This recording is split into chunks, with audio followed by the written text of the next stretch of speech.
Rachel Vadi Post newspaper. Ma'am, with regards to the then obviously the persons driving the vehicles were requested for explanations with regards to the goods in the vehicles. Now, these would have been purely Section 36 matters. And as a result, because of the crime for the elements of Section 36, which is possession of suspected stolen property, would not been able to provide reasonable explanations for their possessions. These people would then after have been arrested.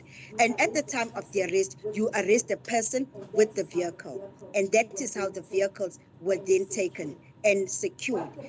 What the project at that time was that anytime when we had such a matter, we would then work with AFU. In other words, what we would do, we would then inform AFU that we've got such a matter on our court rolls, give them a copy of the docket, and they would then determine on the next process that they would like to follow in the matters. But it wasn't all about video footage. In some cases, like in the Mercedes-Benz matter, it was a result of social media. In some cases, it was pure visible policing and what they were doing at the time. and which areas, ma'am? It was all over KZN. We've got cases from Melmoth. We've got cases from all. Reopen a docket if evidence suffices that that links a particular person to the commission of the offense. So at any time when we get any new evidence, we can always go back and re-look at the matter and determine whether we're going to prosecute or not. But in a lot of these cases, some of the challenges that have arisen is a result of witnesses not wanting to testify anymore in those cases. In some of those cases in which we have decided not to prosecute in those cases is because there's insufficient evidence, whether it's because of identification, which becomes very important in a murder matter, or simply there's just no evidence linking any person to the commission of an offense. As I said before, there has to be evidence linking the accused to the commission offense, firstly, and then we obviously look at the issue of admissibility as well of that evidence. Thank you.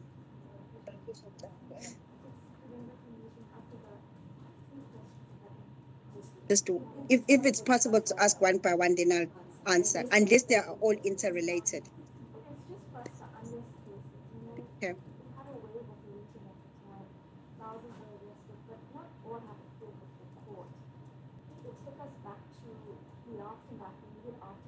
There must be evidence linking an accused to the commission of an offense.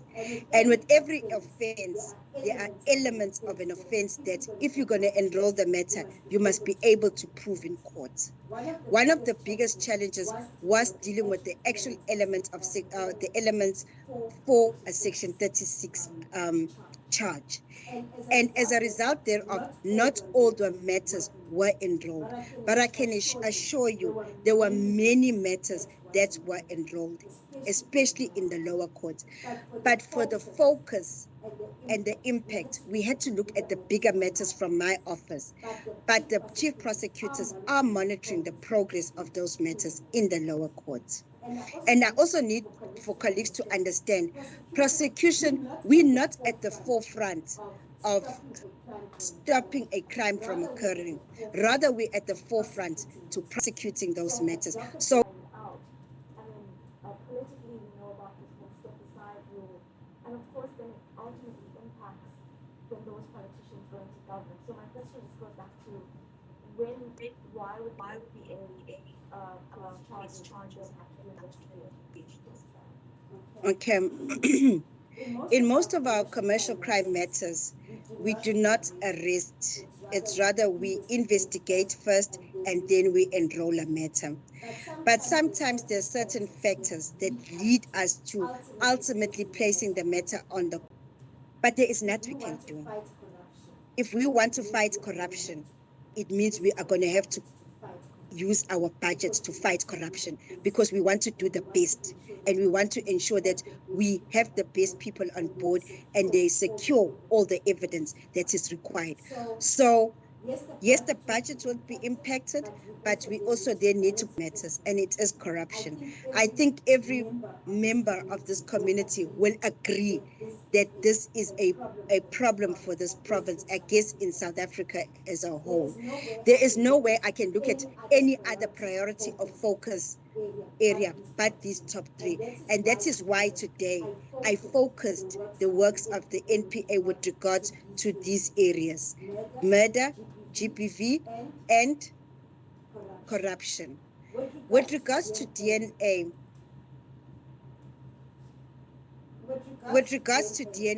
DNA is a problem for us in KwaZulu Natal. But there are various legislations that can be used. And these are scientific methods that are used for investigative purposes. Now, one needs to determine what was the problem with regards to DNA being unable to be, or the DNA analysis not being conducted. It could be because the specimen of the accused was insufficient. If that's the case, we've got legislation in the which is the Criminal Procedure Act, which would then, one would probably think off the top of their head, we would probably try and invoke to get another specimen from the accused person. But when it comes to the complainant, there's no way you can get another specimen. If it was insufficient at that time, there's nothing that can be done. That will be the end. But then it's not always about DNA. One then also needs to look at what other evidence that can we use in that matter that can allow to maybe proceed with a prosecution in the matter. And that is why we do not always rely on DNA, but it is obviously an objective type of evidence that helps us in our cases. Commissioner, before, can I just maybe just skip to electronic, just to that question, please? This is another question by KZN from News 24. This is, there have been prosecutors brazenly killed outside the court, specifically prosecutor Boy, who shot multiple times outside the Magistrates Court last year. Any update on this matter and your comments on the safety of court officials? Recently, we saw a gang war situation play out in the Durban Magistrates Court where shots were fired. Your thoughts on this brazen violence at our court spaces? Okay. In regards to the pigs, there has still been the investigations remain ongoing. There has still been no person linked to the prosecutors in KwaZulu Natal. And as I indicated, that this matter is also receiving our national office attention due to the fact that the prosecutors who are on the lower ground are the ones who are faced with the situation on a daily basis. But there are processes and procedures in place that when a prosecutor feels threatened or where there are threats towards a prosecutor, then there are processes that can be invoked within the prosecution services. And these ultimately determine the security being given to the prosecutor. With regards to the incident that took place at the Durban Magistrates Court, I assume that is the incident that is being referred to. That incident took place outside the court building, but ultimately someone was injured within the court building. It is something that NPA on its own cannot address, but it needs to be addressed by the Department of Justice and other stakeholders, working with other stakeholders in regards to the safety issues in and around the court precinct. But at this stage, sitting on my own as the DPP, I'm unable to give solutions to this issue. But I must take note that the issue is being addressed. There is a KZN Security Committee who is sitting and looking at the safety issues in the court precincts, if I can say that, within the court precincts. Sure. Commissioner from East Coast Radio News, what are the challenges the NPA is facing when it comes to high-profile matters?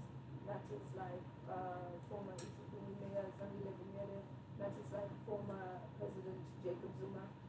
These matters are now being drawn out. They're taking a lot longer. Trials are meant to begin, they're not beginning for a number of reasons. But what is the challenge from the NPA side? Because obviously you guys are also putting resources into these cases, and not just those two, any other high-profile cases, even within the unrest that includes high-profile people, Bambu Kosi, for example. What are the challenges and also what is your response to some of these accused saying that the NPA is basically witch hunt for them, and they've done nothing wrong. They're waiting for their report. But obviously, the debates do at the same time come from their side sometimes. Thank you. You would have noted by now, and I'm sure you've been following these cases, that there have been several applications that have been brought. And I would not want to sit at a media briefing to identify who's wrong and who's right with regards to any of the postponements or adjournments that have been brought.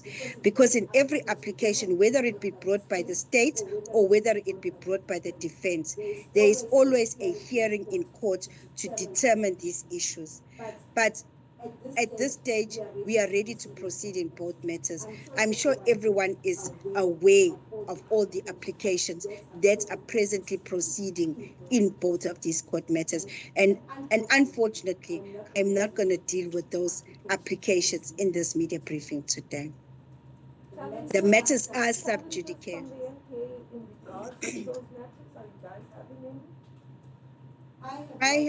We have no challenges with regards to those matters. Any other challenge, I think you would, the only challenge that is there is that we just have not started the trial. That is the only challenge. But regards to why we have not started, I think everyone goes to court, they hear the applications that are at court, and as I've said, whether it's an state, whether it's an application by the legal counsel, those applications are dealt with in court, and the court makes a ruling on those applications. Let's see. Okay, we've got one more from Kabir Singh from News 24, and he says some of the rape and murder matters we see, particularly those against women that you have mentioned in rural areas, are absolutely terrifying and scary. As the DPP female, how do you think we can stop this? Could we maybe have plans to have some type of rural court in villages together with traditional leaders, something to hold people to account and prevent cover-ups from families? How do we approach this? Okay. My colleagues sitting with me will bear this one with me. Coming from the rural areas, we are all aware that there is a lot of stigmatization that go with these cases. In other words, people are also afraid to come out and talk. They fear because of all the stigmas that exist.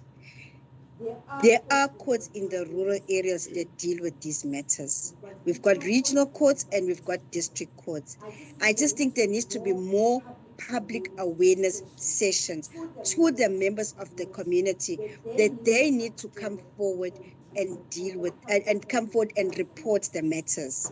And then it will remain for us to determine whether or not we can take those matters to court. But there are no more courts that are required. The courts are there.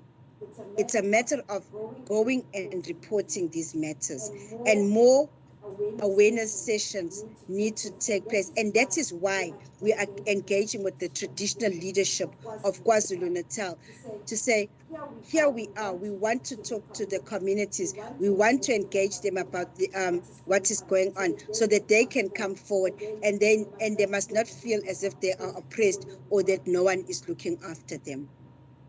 Thank you. Thank you. Maybe just one last question and we're done.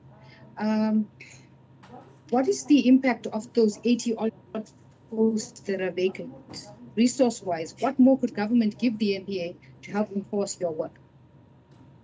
It was indeed a very fruitful engagement, and also I'm sure the DPP will advise that it was quite a nice opportunity to meet with members of the media. Now you've met Advocate Zungu, you could put a name to the face. Thank you. Thank you.